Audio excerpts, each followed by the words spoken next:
देखिए, ट्रांसजेंडर्स के वेलफेयर के लिए इंडियन पार्लियामेंट में 2019 में एक कानून बना और उस कानून को बनाने का मकसद ही यही है कि इनका वेलफेयर किया जाए। और एक चीज़ मैं आपको बताऊँ कि इस वक्त इसको पूरा मैं ये कहूँगा जिस तरह एक मेल फीमेल जेंडर है, अब इसको थर्ड जेंडर जो है वो कंसिडर किया जाए। आपको ये शक की निगाह से देखती है सोसाइटी एट लार्ज कि ये इनका साथ क्यों देता है? क्या ये भी उन्हीं कम्युनिटी से तो नहीं बिलोंग करता, या ये पढ़ लिख गया है तो ये इनसे थोड़ा अलग हो गया है? फैमिली से हमें एक्सेप्टमेंट नहीं मिलती, फैमिली से हमें निकाल दिया जाता है घर से। Also I am the student, जैसे आप लोग हो वैसे मैं भी स्टूडेंट हूँ। पार्लियामेंट में 2019 में एक कानून और उस कानून को बनाने का मकसद ही यही है कि इनका वेलफेयर किया जाए। और एक चीज़ मैं आपको बताऊँ कि इस वक्त इसको पूरा मैं ये कहूँगा जिस तरह एक मेल फीमेल जेंडर है, अब इसको थर्ड जेंडर जो है वो कंसिडर किया जा रहा है। और सुप्रीम कोर्ट और मुल्क की डिफरेंट हाई कोर्ट्स में इनकी वेलफेयर के लिए, इनके एम्प्लॉयमेंट के लिए और सहूलियात इनको कैसे प्रोवाइड की जाए, अलग अलग हाई कोर्ट्स में, सुप्रीम कोर्ट में ये पिटीशन जो है पेंडिंग है। और जितनी भी जजमेंट्स आ रही हैं वो इनके फेवर में ही आ रही है और जो कानून है उसको इनकी फेवर में इंटरप्रेट किया जाए। जो आज मैंने जो मुझे जम्मू यूनिवर्सिटी ने जो मदद किया था, मेरा जो टॉपिक यही था कि मुझे जो लीगल प्रोविजंस हैं, जो एक्ट है 2019 का और जो 2020 में जो रूल्स फ्रेम किए गए हैं उसके मुतालिक मुझे रोशनी डालनी थी। और उसमें मैंने यही बताया कि जो इम्पोर्टेंट प्रावधान है, जैसे सेक्शन 3 है एक्ट की, जो कहती है कि prohibition against discrimination towards transgenders.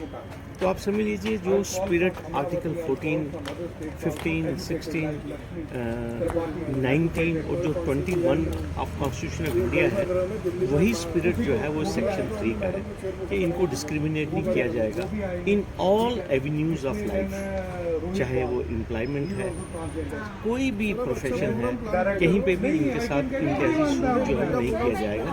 और अगर इनके साथ इम्तियाजी सूट किया भी जो करेगा या कोशिश भी करेगा, उसको एक ऑफेंस बनाया गया है। मिनिमम 6 महीने सज़ा, एक्सटेंडेबल अप टू 2 ईयर्स। इसी तरह इनकी वेलफेयर के लिए, इनकी शनाख्त के लिए, इनको एक आइडेंटिटी देने के लिए, आइडेंटिटी कार्ड देने के लिए जो मुतलका डिस्ट्रिक्ट मजिस्ट्रेट है और जहाँ पर 1 साल के लिए इनका मिनिमम स्टे है, वहाँ पे इनकी रजिस्ट्रेशन का भी प्रावधान रखा गया है। इसके अलावा और बहुत सारे प्रोविजंस हैं, लेकिन सबसे इम्पोर्टेंट जो मैं बात आपको कहना चाहता हूँ कि गॉन आर द डेज जब हम इनको हकारत की नज़र से देखते थे, हम इनको निगलेक्ट करते थे। आज ये प्रॉपर एक जेंडर है और आर्टिकल 21 जो राइट टू लाइफ की बात करता है, वो आर्टिकल इनके लिए भी है, तमाम प्रावधान इनके लिए। और एक चीज़ और मैं आपको ये बता दूँ कि सुप्रीम कोर्ट के एक कॉन्स्टिट्यूशन बेंच की जजमेंट है, नवतेज सिंह उसका टाइटल है। और उसमें सुप्रीम कोर्ट की जो 5 पेजेस की जजमेंट है, उसमें इनकी जो सेक्सुअल ओरिएंटेशन है उसके ऊपर भी बात की गई है। और आपको मालूम है कि सुप्रीम कोर्ट ने और दिल्ली हाई कोर्ट ने ऑलरेडी कहा हुआ है कि जहाँ पे अडल्ट्स जिनकी आपस में कंपैटिबिलिटी है, इमोशनल अटैचमेंट है, उनकी कोई भी अगर सेक्सुअल ओरिएंटेशन है तो वो उनका एक अपना फंडामेंटल राइट है, वो अपने अंदाज से जिस तरह वो ज़िंदगी गुजारना चाहते हैं वो गुजार सकते हैं। तो लिहाजा अब जिस तरीके की एक शिफ्ट आई है सोच में, जिसे कहते हैं, अदरवाइज आप देखिए पहले सेक्शन 377 स्टैचू बुक में थी, आज भी स्टैचू बुक में नहीं है, ठीक है। तो मेरी कहने का ये मतलब है कि काफ़ी कुछ इनके लिए किया जा रहा है। यहाँ पे NISD से भी हमारे संजय पवार जी आए थे, उन्होंने काफ़ी स्कीम्स के मतलब बात की, इनके लिए वेलफेयर मेजर्स की बात की। तो मैं बहुत खुश हूँ आज जम्मू विश्वविद्यालय में यहाँ पे आके, और यहाँ पे मौका मिला मुझे, यहाँ पे जो ट्रांसजेंडर्स हैं वो भी यहाँ पे, फैकल्टी भी यहाँ पे थी, स्टूडेंट्स भी यहाँ पे थे, और एक बड़ी हेल्दी इंटरेक्शन हुई and I am quite glad to be. इनके राइट्स प्रोटेक्शन के लिए कोई एक्ट नहीं था, लेजिस्लेशन नहीं थी। 2019 में ये पहली बार एक्ट बना है इनकी प्रोटेक्शन के लिए।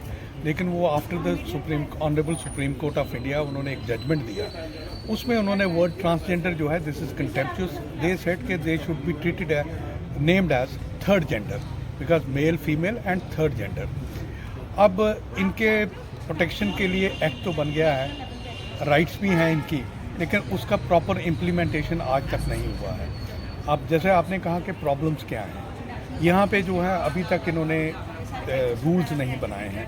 अगर रूल्स बनाए हैं तो उस कमेटीज़ हैं, कमेटीज़ आते हैं, उसमें ट्रांसजेंडर कम्युनिटी वाले लोग जो हैं उनको रखना चाहिए, क्योंकि प्रॉब्लम्स उन लोगों को आती है। इन्होंने पॉलिटिकल पार्टीज इन पावर जो हैं वो अपने लोगों को खुश करने के लिए उसमें नॉमिनेट कर देते हैं, जिसकी वजह से इनकी प्रॉब्लम यूं की त्यों रहती है।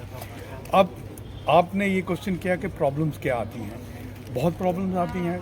जो इनके साथ बंदा काम करता है उसको भी परेशानी आती है। हमारे पास 2 ट्रांसजेंडर बच्चे जो हैं वो थोड़ा ग्रो किए, अब उनकी स्कूलिंग के लिए हमें बड़ी प्रॉब्लम आई। जिस स्कूल में हम जाते थे वो उनको एडमिशन नहीं देते थे, ये सोच के कि ये ट्रांसजेंडर हैं, इनको हम क्यों दें, हमारी क्लासेस डिस्टर्ब होंगी, बच्चे परेशान हो जाएंगे। तो बड़ी मुश्किल से हमने इनका हाई कोर्ट से ऑर्डर करवाया, और वो 2 बच्चे जो हैं आज एक MBBS कर रहा है, दूसरा सनावर शिमला में पढ़ रहा है। तो ये हमें हाई कोर्ट की इंटरवेंशन की वजह से हुआ। और आपको एक चीज़ मैं और इन्फॉर्मेशन देना चाहता हूँ कि मद्रास में इज़ दी ओनली प्लेस जहाँ ट्रांसजेंडर का एक्सक्लूसिव स्कूल है कंट्री में, वहाँ वो इन्हीं लोगों के लिए बना है।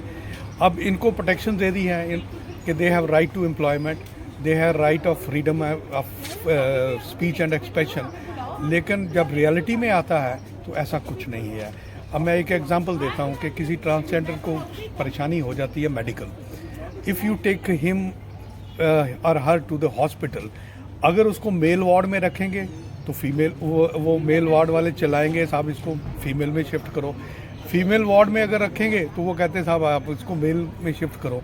तो ऐसी सिचुएशन में आप ये देखिए कि ये इनको तो प्रॉब्लम आती है, लेकिन जो इनका साथ देता है उसको कितनी प्रॉब्लम आती है। फिर आपको ये शक की निगाह से देखती है सोसाइटी एट लार्ज कि ये इनका साथ क्यों देता है, क्या ये भी उन्हीं कम्युनिटी से तो नहीं बिलोंग करता, या ये पढ़ लिख गया है तो ये इनसे थोड़ा अलग हो गया है। सो डिफ़िकल्टीज आर देयर, लेकिन since they are human beings, they have a heart like us which beats time and again, they need love, affection, care, protection, everything. और सोसाइटी का ये एक दायित्व है कि वो इनको एक ह्यूमन बीइंग ट्रीट करें, ना कि एक source of entertainment. That is Jammu के अंदर आपकी रिसर्च के मुताबिक कितने ये लोग हमारे हैं? देखिए, there are 3 gharanas in the country. Amravati Maharashtra में एक इनका सीट ऑफ पावर है, second is in Madhya Pradesh, that is Bhopal, and third is Jammu.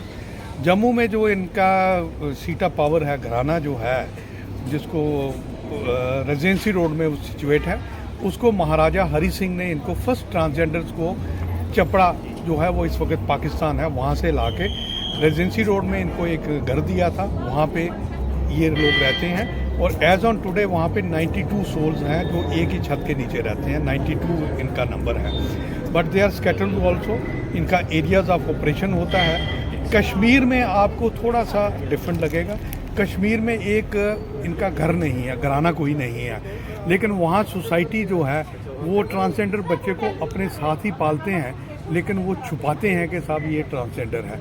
तो एक बड़ी सिचुएशन है। मुझे एक बड़ी मुश्किल आई थी कि मैं श्रीनगर एक बार गया, मुझे पता चला कि उनके घर में ट्रांसजेंडर है, तो उन्होंने बिल्कुल इनकार कर दिया। और जब मैंने कहा कि मैं इंटरव्यू उनका लेना चाहता हूँ तो दे कॉल द पुलिस। तो ऐसी मुश्किलात तो आपको आती हैं, क्योंकि ये कई गुमनाम रहना चाहते हैं, कई सामने नहीं आना चाहते हैं, लेकिन कुछ लोग अब जो हैं वो सामने आ रहे हैं। इट्स गुड ऑल्सो, और let us all work together. Society तभी इनको एक्सेप्ट करेगी तो ये ग्रो कर पाएंगे, इनकी राइट्स प्रोटेक्ट होंगी। अगर आप इनको घृणा से देखेंगे, विद डिसऑनेस्टी देखेंगे, तो फिर ये कभी भी इन लोगों को राइट्स का कोई फ़ायदा नहीं है, उसका प्रॉपर इम्प्लीमेंटेशन कभी नहीं हो पाएगा। बहुत शुक्रिया सर बात करने। Thank you very much. उसमें गई हूँ, इट इज़ अ हॉनर। मतलब जब मैं गई तो सबने मेरे को मतलब कि अच्छे से मैंने सबको ऐसे किया, और it was honoured which they give us. और मैं डॉक्टर गरिमा गुप्ता जो HOD हैं मीडिया की और सोशल मतलब मीडिया और एडवर्टाइजमेंट की, उनको भी मैं धन्यवाद करना चाहती हूँ तहे दिल से। She have given us the respect which we was accepting from the society, also I am the student, जैसे आप लोग हो वैसे मैं भी स्टूडेंट हूँ जम्मू यूनिवर्सिटी की। फ़र्क बस इतना है कि आप लोग हमारी रिस्पेक्ट करो, हम कुछ नहीं मांगते। वी आर अर्धनारीज, respect us the we are also the part of this society, we are also the part of this country.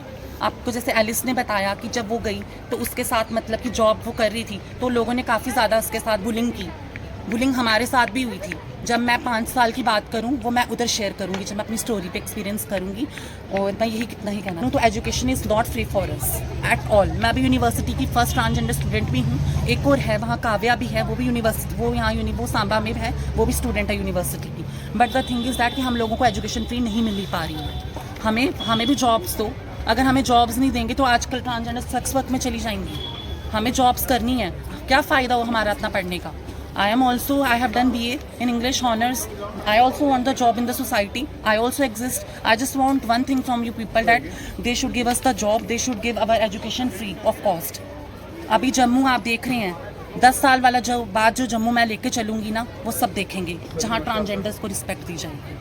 हमें यहाँ पे बुलाया गया तो मैं ये कहना चाहूँगी ऐसे प्रोग्राम तो बहुत ज़रूरी हैं, क्योंकि ऐसे प्रोग्राम होंगे तो मीडिया के थ्रू या ये बच्चे जो जर्नलिज्म कर रहे हैं उनके थ्रू हमारी थोड़ा समाज में समझने की कोशिश करेंगे। वैसे तो समाज में तो बाइकआउट ही है सर, सुबह उठते ही प्रॉब्लम स्टार्ट हो जाती हैं। पहली बात तो ये है कि हमें सोसाइटी में तो एक्सेप्टेंस होती नहीं है, यहाँ तक कि जो घर के हैं ना वो भी हमें छोड़ चुके होते हैं। जब हम अपने मन से जीना स्टार्ट करते हैं ना, मतलब हम रंगवाड़ी में पैदा होते हैं, और जब हम अपनी मर्ज़ी से रहना स्टार्ट करते हैं तभी से हमारे घर वाले हमसे बाइकआउट कर लेते हैं। ऐसे फ़ोन पे बात करते हैं लेकिन वो हमें शादियों में या फंक्शंस में नहीं बुलाते हैं। वो हमें बड़ा पेन होता है कि हम भी तो इसी भगवान ने पैदा किया है हमें, तो इस चीज़ के बारे में देखना चाहिए। इस प्रोग्राम जो आज वर्कशॉप हुआ इस पर आप क्या कहेंगे? इसमें थोड़ा मैं लेट हो गई थी पहुंचने में, तो अब मैं आगे सुनूंगी, लेकिन मुझे लगा कि अच्छा ही प्रोग्राम है। इससे क्या कि जो यूथ है ना वो हमें समझेगा, तो अपने घर जाके बताएगा। शायद मीडिया में हमारे घर वाले भी देखें तो वो भी हमें समझें। Thank you. मैं एक बात बोलना, फैमिली से हमें एक्सेप्टमेंट नहीं मिलती, फैमिली से हमें निकाल दिया जाता है घर से, और हमें कहीं ना कहीं रेंट पे रहना पड़ता है, हमें भी छत के नीचे रहना पड़ता है। तो लोग ना हमें देखते ही जज करते हैं कि ऐसे नीचे से ऊपर झांकेंगे पहले कि नहीं आपके लिए रूम नहीं है, आपके साथ कोई लड़का तो नहीं आएगा, आपके साथ कोई आएगा तो नहीं।